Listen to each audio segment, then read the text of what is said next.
Hello guys, म चाहिँ आज मैले स्किनमा के लगाउँछु भनेर देखाउँछु है त।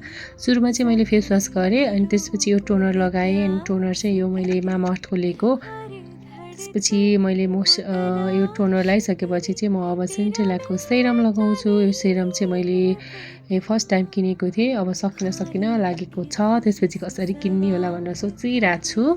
त्यसपछि म यो सेरम लगाइसकेपछि चाहिँ अब मोइस्चराइजर लगाउँछु। मैले चाहिँ मोइस्चराइजर सनप्लेको किनेको छु। मलाई चाहिँ साथीले राम्रो छ भनेर रिकमेन्ड गरेको थियो अनि त्यही भएर यो मोइस्चराइजर लगाउन लाग्यो। मोइस्चराइजर लगाइसकेपछि चाहिँ त्यसपछि हल्का हल्का चेन्ज देख्छु फेसमा हैन। लगाउन्जेल मात्रै राम्रो हो, त्यसपछि फेरि उस्तै लाग्छ। आफ्नो फेस जति लगाए पनि केही भएको जस्तो लाग्दैन।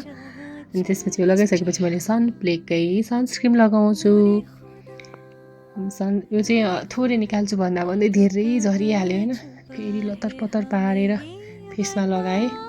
त्यसपछि सनस्क्रिन लगाइसकेपछि अनि हल्का हल्का चेन्ज आयो हैन। एकछिन त राम्रो लाग्छ जस्तो लाग्छ कि स्किन कति राम्रो भएछ जस्तो लाग्छ। अनि त्यसपछि मैले अब लिप बाम लगाउँछु। लिप बाम चाहिँ मैले निभ्याको युज गरेँ। यो लिप बाम पनि हराएको थियो, फेरि भेटेँ अनि फेरि लगाएँ। ल म रेडी भएँ, अब ड्युटी गएको।